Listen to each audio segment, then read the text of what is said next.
परम पावन अभिमान है, ये त्याज्य नहीं है। जैसे गोस्वामी जी कह रहे हैं, ये अभिमान भूल कर भी हमारे हृदय से कभी ना जाए, ये भरा रहे कि सिया राम स्वामी हूँ मैं उनका सेवक, अस अभिमान जाई जनि भूरे, मैं सेवक रघुपति पति मोरे। मैं सेवक रघुपति पति मोरे, हमारे माई श्यामाजू को अभिमान। ये अभिमान समस्त दोषों का नाश कर देता है, ये अभिमान उत्तम गति प्रदान करता है। इस अभिमान का फल क्या है? निरखत रहूं पलक नहीं बिसरूं। जैसे देहाभिमान में हम कभी शरीर का बैठकर चिंतन ध्यान करने की चेष्टा नहीं करते, हर क्षण स्वाभाविक चिंतन होता है, हर क्षण ये हमारे ध्यान में बसा रहता है तदात्म भाव से, मैं पुरुष हूं। देखो शयन के बाद जब हम उठते हैं तो इस तदात्मका का फल देखो कि हमको ये नहीं सोचना पड़ता कि मैं स्त्री हूं कि पुरुष हूं, मैं कौन हूं, वो तत्काल अभिमान जागृत रहता है। ऐसे ही जब भागवती का अभिमान होता है, जागृत स्वप्न सुषुप्त स्फुरत में राधा पदाब्ज छटा, भजन करना थोड़ी पड़ता है। ऐसे अभिमान वाले के हृदय में हर समय तदात्म भाव से भजन होता रहता है, पर ये बहुत कृपा पात्र के हृदय में आता है। ऐसा नहीं कह सकते कि बहुत साधना के बाद आता है, नहीं, असाधन युक्त साधनहीन यदि वो कहीं भगवत कृपा से दुर्लभ बात महापुरुषों का संग पा जाए और उसके हृदय में बैठ जाए, मैं तो अब एक बात पकड़ लिया, कुछ बने न बने, मैं श्यामाजू का, श्यामाजू हमारी, बस मैं श्यामाजू का, श्यामाजू हमारी, ये अंदर बढ़ता चला जाए और ठसक बन जाए, ये ठसक बन जाए हमारे माई श्यामाजू को अभिमान। बहुत सुंदर। इसका तभी माना जाएगा कि आपके अंदर ये अभिमान आ गया है जब निरखत रहूं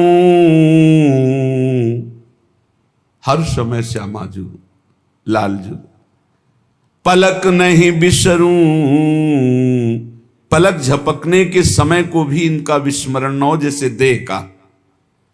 नयन निरूप लुभान अली माधुरी श्याम सुंदर की, ये सर्वस जीवन प्राण हमारे माई श्यामाजू को अभिमान। ये लाडली जू लालजू की जीवन सर्वस्व प्राण है और हम आश्रित जनों के प्रति अत्यंत वात्सल्य सिंधु उमड़ता रहता है। दासी वत्सला कर ही राधा। इसलिए इस कलिकाल में और कोई विशिष्ट साधन बन जाए बड़ा भाग्यशाली, पर हम प्रणाम करते हैं उसको। हमें हमारा साधन भी श्यामाजू हैं और हमारी साध्य भी श्यामाजू हैं। अगर साधन और साध्य श्यामाजू हैं तो असाधनों की सामर्थ्य नहीं कि प्रवेश कर सकें, और जहां असाधनों का प्रवेश नहीं है तो जीते जी वो जीवन मुक्त परम पद आनंद में है, उसे कोई परम पद और नहीं चाहिए।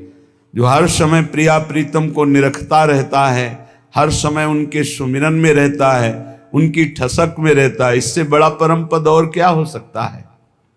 इसलिए बहुत बढ़िया अवसर मिला है। श्री श्यामा श्याम के हेतु की कृपा से जो मानव देह की सार्थकता का स्वरूप है वो हमें मिल चुका है।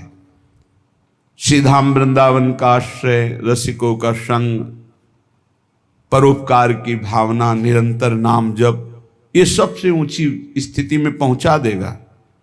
परोपकार की भावना और निरंतर नाम जप का अभ्यास, श्रीधाम वृंदावन का आश्रयवास, जो सौभाग्य मिले, इसी से बहुत अध्यात्म की ऊंचाई पर आप चढ़ जाएंगे। अन्य स्पर्श मत करो, अन्य साधन स्पर्श मत करो, इसी से आप आगे बढ़ जाओगे। सब साधनों का फलीभूत साधन है। जैसे नौ भक्ति में जो नवी भक्ति आत्मसमर्पण है वही यहां कही गई है। यहां से प्रारंभ, हमारे माई श्यामाजू को अभिमान, हमारे माई श्यामाजू को राज। यहां पूर्ण आत्मसमर्पण है, पूर्ण प्रपत्ति है, पूर्ण शरणागति है। जहां आत्मसमर्पण हुआ तो पाई रस भक्ति गूढ़ जुग जुग जग दुर्लभ भव इंद्रादि विधि। ये बड़े बड़े ईश्वर कोटि के लोगों को भी जो प्रेम लक्षणा भक्ति दुर्लभ है वृंदावन नित्य विहार रस की, वो राधा किशोरी के चरणों में आत्मसमर्पण करने से पाई रस भक्ति गूढ़ जुग जुग जग दुर्लभ भव इंद्रादि विधिम आगम अरु निगम पुराण अगोचर सहज माधुरी रूप निधिम। ये आगमों में निगमों में पुराणों में जो अगोचर रूप माधुरी है वो बहुत सावधानी पूर्वक अपने अहम को केवल श्री जी के चरणों में समर्पित करना है।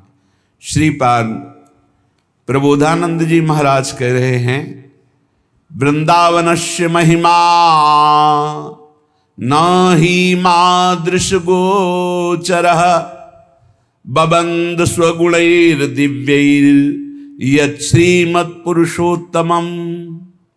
मैं कैसे महामहिम वृंदावन की महिमा का वर्णन करूं, पार नहीं पा रहा हूं, अगोचर महिमा है। ये पुरुषोत्तम प्रभु श्री कृष्ण को और लाडली जू को अपने अधीन किए हुए है, इसकी कितनी महिमा वर्णन करूं। जो अखिल कोटि ब्रह्मांड नायक परम पुरुष प्रभु श्री कृष्ण और उनके हृदय का मूर्तिमान प्रेम प्रियाजू इनको अधीन किए हुए हैं, फिर कैसे वर्णन करूं। वृंदावन की महिमा वर्णन करने में बड़े बड़े महापुरुष कंपायमान हो जाते हैं, प्रेम शिथिल हो जाते हैं। क्योंकि एक शोभा हो तो देखकर वर्णन करे, प्रतिपल नवम नवम शोभा। सबको आनंद प्रदान करने वाले प्रभु श्री कृष्ण आनंद समुद्र, और आनंद समुद्र को आह्लाद देने वाली श्री लाडली जू, और लाडली लाल को आनंद देने वाला वृंदावन, कैसे महिमा वर्णन करे। जब लालजू की महिमा को वेद नेति नेति कहते हैं, फिर राधा तत्व तक तो पहुंची नहीं, वेद पुराण निगम आगमों की। फिर ऐसे श्री किशोरी किशोरजू को अपनी शोभा अपने आनंद से लुभायमान किए हुए है, ऐसे महामहिम वृंदावन का कैसे वर्णन करूं। अत्युन्मद महाप्रेम रस सारई सुसंभृतम आत्मवत् स्वीय सकल भज वृंदावनम बनम।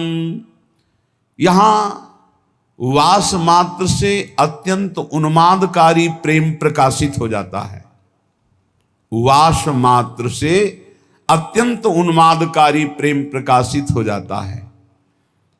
यहां खग मृग पशु पंछी जड़ चैतन्य जितने हैं ये आत्म स्वरूप है, ये भगवत स्वरूप है।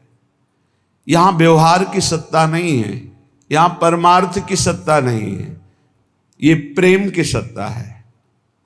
यहां सब प्रेम में है, इसलिए किसी से भी ऐसा कोई व्यवहार न बने जो सांसारिक हो, जो लौकिक हो, जो अपराध भावना प्रस्तुत कर दे, हृदय को मलिन कर दे।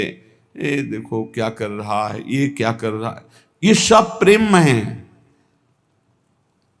अत्यंत उन्मादकारी प्रेम वास मात्र से प्रकट हो जाए, ऐसा महिमा है वृंदावन की। पर हम यहाँ के जड़ चैतन्य में दोष दृष्टि करके अपने हृदय को कलुषित करते रहते हैं। इसीलिए श्रीपाद कह रहे हैं, सब वृंदावन नामक वन में जो भी विराजमान है ये सब आत्मस्वरूप है। जैसे सेवक जी कह रहे आत्मा हरिवंश प्रगट परमानंद, तो ये प्रगट परमानंद प्रदान करने वाले आत्म तत्व मूर्तिमान होकर जड़ चैतन्य नामक ये दिखाई दे रहे हैं। ये चैतन्य है, ये जड़ है, पर है वो आत्मस्वरूप। इतनी सामर्थ्य वो परमानंद प्रदान करने में समर्थ है। बस इनका अपराध न बने तो यहां वास मात्र से अत्यंत उन्मादकारी प्रेम प्रकट हो जाए। धन पुत्र कलत्रादि ममता ममतापदा इति